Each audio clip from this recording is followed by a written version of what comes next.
और चलिए आपको एक बार फिर से बस्ती लिए चलते हैं। पीएम नरेंद्र मोदी क्या कुछ कह रहे हैं, सुनते हैं। न पहले कोई कमी छोड़ी है, न आगे कोई कमी छोड़ूंगा।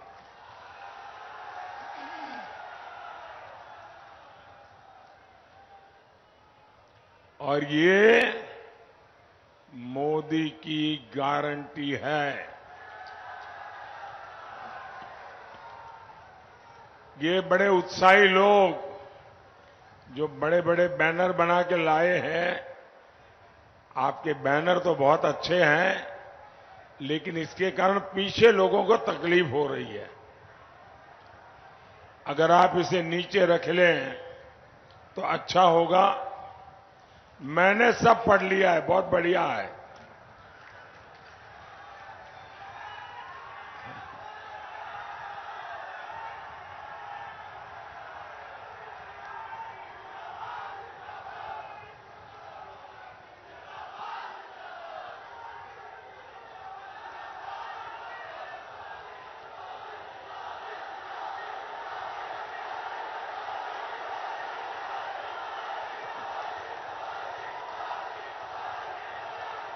ये एक और दूसरे खड़े हो गए, आप भी नीचे रख दो। आप तो मुझे ही लेकर के आ गए हो। इसको नीचे रखिए मैडम, पीछे लोग परेशान हो रहे हैं जी। मैं पहले भी इसी मैदान में आपके बीच आ चुका हूं,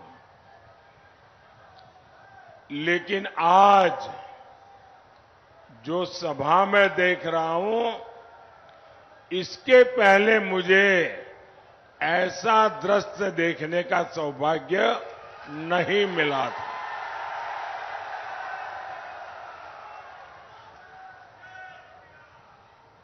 ये पंडाल छोटा पड़ गया है। बहुत लोग मैं देख रहा हूं पीछे धूप में तप रहे हैं, और दोपहर की ये चिलचिलाती धूप, इसमें आप तपस्या कर रहे हैं मुझे आशीर्वाद देने के लिए।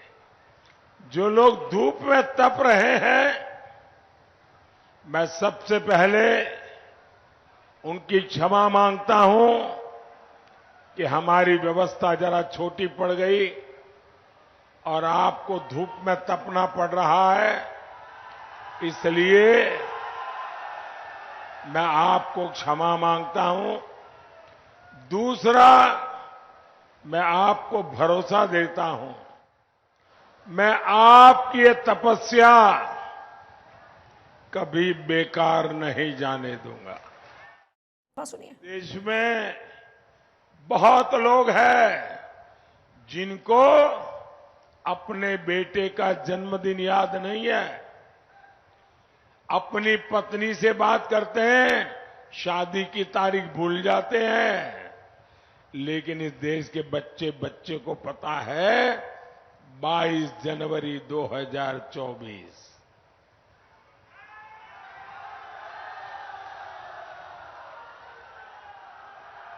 मैं 22 जनवरी बोलता हूं और देश बोल पड़ता है जय श्री राम। अयोध्या में उस ऐतिहासिक दिन मैंने कहा था, राम से राष्ट्र, विरासत से विकास, आध्यात्म से आधुनिकता। आज देश इसी मंत्र पर आगे बढ़ रहा है। हमारा भारत आज दुनिया की 5वीं सबसे बड़ी अर्थव्यवस्था बन चुका है। आज भारत का कद बढ़ा है, आज भारत का सम्मान बढ़ा है। भारत अब वैश्विक मंचों पर बोलता है तो पूरी दुनिया बड़े ध्यान से सुनती है। भारत फैसले लेता है तो दुनिया उसके साथ अपने कदम मिलाने की कोशिश करता है। और ये जो आतंक का सरपरस्त देश हमें आंखें दिखाता था, धमकियां देता था, आज उनकी हैसियत वैसी हो गई है, न घर का न घाट का, और अनाज भी उनको नसीब नहीं हो रहा। साथियों, पाकिस्तान तो पस्त पड़ गया है, लेकिन उसके हमदर्द सपा कांग्रेस वाले अब भारत को डराने में जुटे हैं। आप हैरान हो जाएंगे भाई, ये क्या बोलते हैं? ये लोग कहते हैं, हमें सुनाते हैं, उनको मालूम नहीं होता 56 इंच क्या होता है।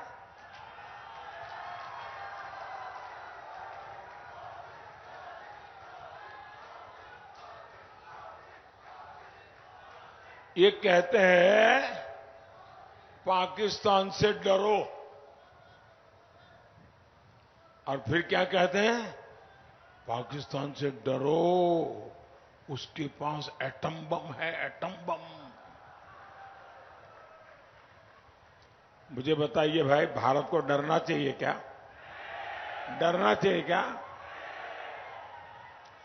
आज भारत में कांग्रेस की कमजोर सरकार नहीं, आज भारत में मोदी की मजबूत सरकार है।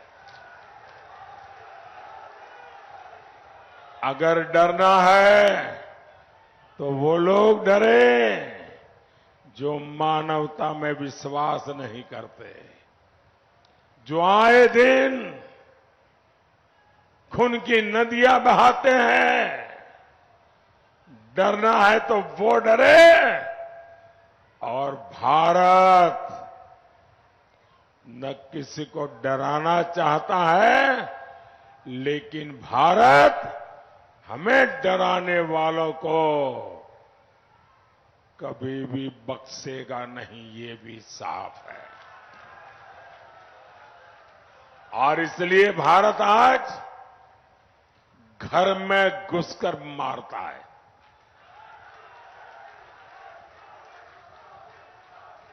साथियों, मैं सपा कांग्रेस के दोनों शहजादों की फ्लॉप फिल्म की बार बार रिलीज से हैरान हूं। ये दोनों शहजादे अब मिलकर अफवाह उड़ा रहे हैं। ये कहते हैं यूपी की 79 सीट जीत जाएंगे। मैं पहले सुना करता था कि लोग दिन में सपने देखते हैं, मुझे अब पता चला दिन में सपना देखने का मतलब क्या होता है।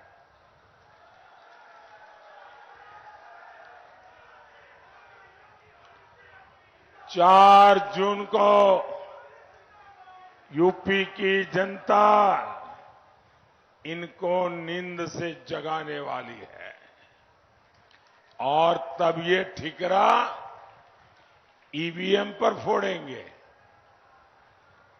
भाई और बहनों, इंडी गठबंधन की परिवारवादी पार्टियों ने तुष्टीकरण की सारी हदें पार कर दी है। हमारा देश 500 वर्षों से राम मंदिर की प्रतीक्षा कर रहा था।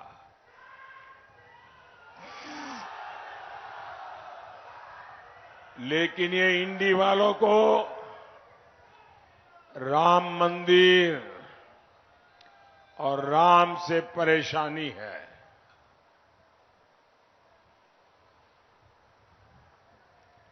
सपा के एक बड़े नेता कहते हैं राम मंदिर तो बेकार है, बेकार।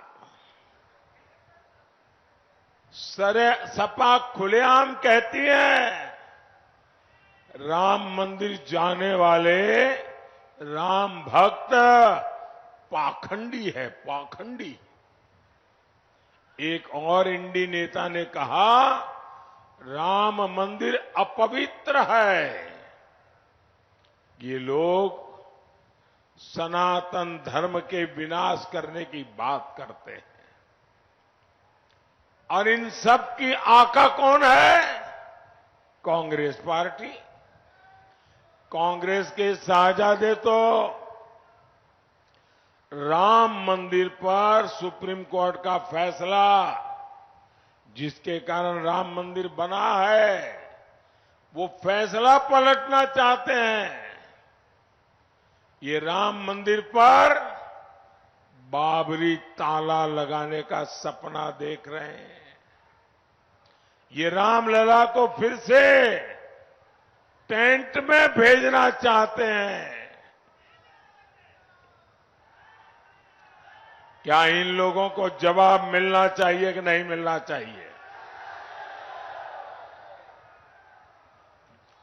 वोट से करारी चोट करनी चाहिए कि नहीं करनी चाहिए?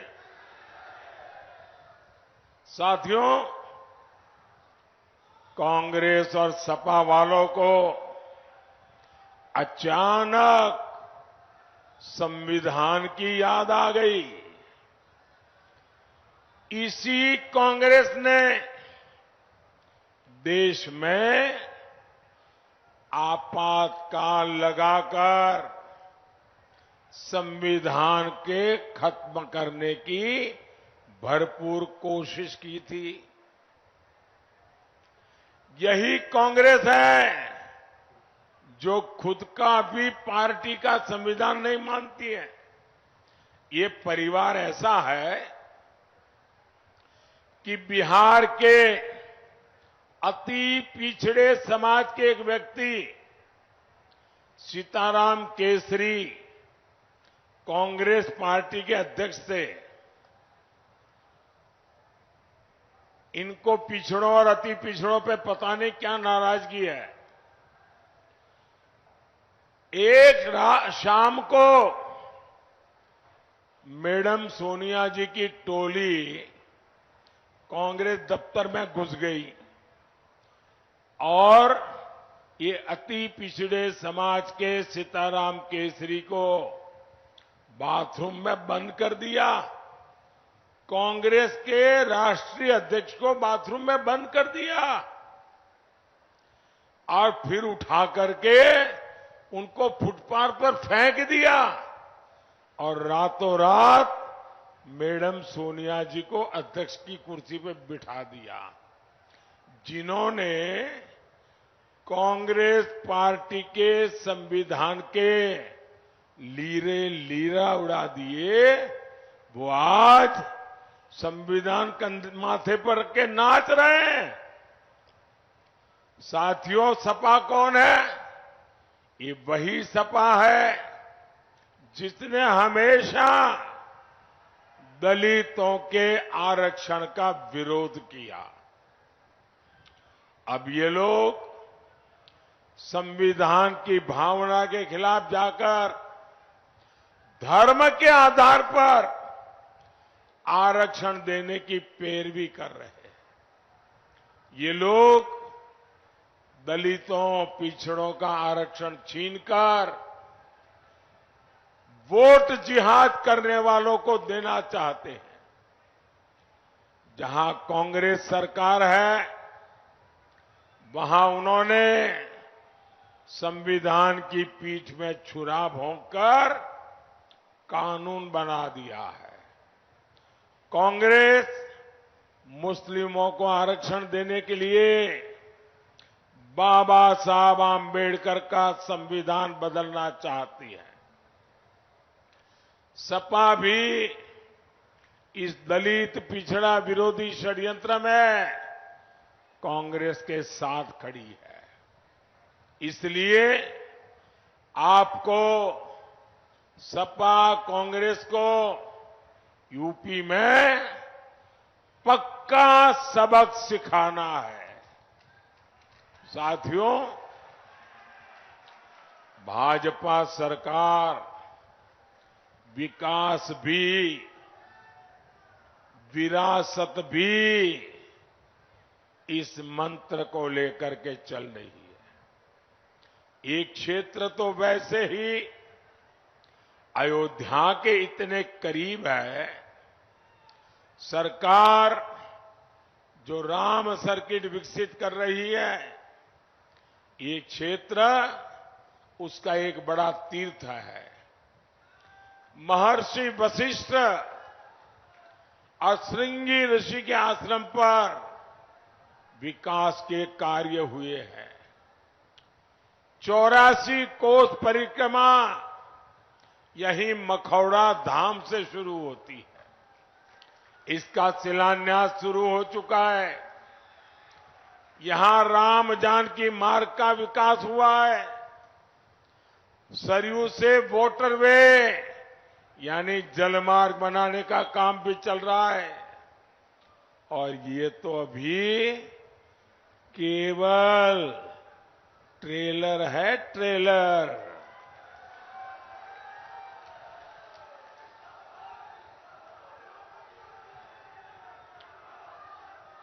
अभी तो ये ट्रेलर है, बहुत बड़े बड़े काम आगे करने हैं। साथियों, सपा ने यूपी को केवल बदनामी दी थी। हमारी बहन बेटियों का घर से निकलना मुश्किल था। लोग जमीन खरीदने से डरते थे। जमीन खरीदी तो कोई न कोई माफिया कब्जा कर लेता था। आपको याद है ना, कैसे गुंडे माफिया सपा के मेहमान होते थे। दंगाइयों को स्पेशल प्रोटोकॉल मिलता था। आतंकवादियों को जेल से छोड़ने का फरमान जारी होता था। इसलिए मैं कहूंगा, इस चुनाव में ऐसी कोई गलती नहीं करनी है जिससे इन लोगों का हौसला बढ़े। साथियों, बीजेपी को यूपी में बहुत समय पुराने गड्ढे में यूपी को जो गाड़ दिया था ना, उस गड्ढे को भर करके यूपी को बाहर निकालने में योगी जी और उनकी पूरी सरकार को बहुत ताकत लगानी पड़ी है। और मुझे खुशी है, जरा इंडिया अलायंस वाले, मैं छोटे से इस बस्ती नगरी में हूं और पूरा मेरा इंडिया अलायंस मंच पे दिखता है। देखो, सारे नेता मौजूद हैं। आपने कभी इंडिया अलायंस की एक भी कार्यक्रम में उनके साथियों को तो देखा है क्या? फोटो निकालने के लिए इकट्ठे होते हैं। सपा ने इस क्षेत्र को बर्बाद करने में कोई कोर कसर बाकी नहीं छोड़ी थी। गन्ना किसानों को भुगतान नहीं दे होता था। और अभी योगी जी ने बताया, चीनी मिलों को कोड़ियों के दाम बेचा जाता था। सड़कों की हालत बदहाल थी। मैंने आपसे वादा किया था, ये हालत मैं बदलूंगा। मैंने 2017 में कहा था, यहां बंद चीनी मिलों को शुरू कराऊंगा। मुंडेरवा पिपराइच में वो वादा पूरा हुआ। किसानों की आय बढ़े, इसके लिए हमारी सरकार इथेनॉल यूनिट भी लगा रही है। भाइयों बहनों, बस्ती, सिद्धार्थनगर और डुमरियागंज की कनेक्टिविटी बढ़ाने के लिए भी लगातार काम हो रहा है। आज मनवर संगम ट्रेन यहां से चल रही है। गोरखपुर लिंक एक्सप्रेस हो, बस्ती पीलीभीत 4 लाइन हाईवे हो, बस्ती रिंग रोड हो, इस क्षेत्र की तस्वीर बदलने वाली है। इससे बस्ती के चीनी उद्योग को, संत कबीर नगर के पीतल से बने उत्पादों को और महाराजगंज के फर्नीचर उद्योग को नई ताकत मिलेगी, युवाओं को रोजगार मिलेगा। साथियों, 25 मई को आप मेरी तरफ देखिए, भारत माता की जय श्री राम। 25 मई को आपका एक वोट तुष्टीकरण की राजनीति को कब्रिस्तान में गाड़ देगा।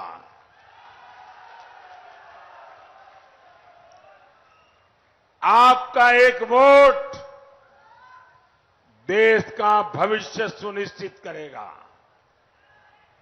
80 करोड़ लोगों को मुफ्त राशन मिलता रहे, गरीबों को 5 लाख रुपए तक का मुफ्त इलाज मिलता रहे, 3 करोड़ गरीबों को उनके लिए नए पीएम आवास मिलेंगे। और मेरा एक काम करेंगे आप लोग, जरा हाथ ऊपर करके बताए तो बोलूं।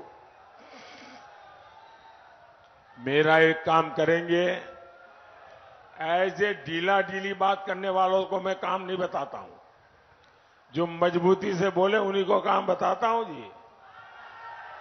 हाथ ऊपर करके बताइए, मेरा काम करेंगे, पक्का करेंगे। देखिए काम कैसा है। अभी आप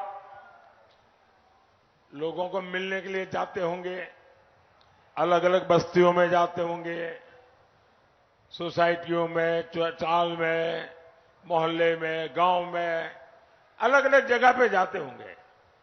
कहीं पर भी आपको कोई परिवार झुग्गी झोपड़ी में जिंदगी गुजारता नजर आए, कहीं भी आपको कोई परिवार कच्चे मिट्टी के टूटे फूटे मकान में नजर आए, तो उसको जाके कह देना, उसका एक तो नाम पता लिख करके मुझे भेज देना, और उसको कह देना 4 जून को मोदी सरकार बनने के बाद उसको भी पक्का घर मिल जाएगा।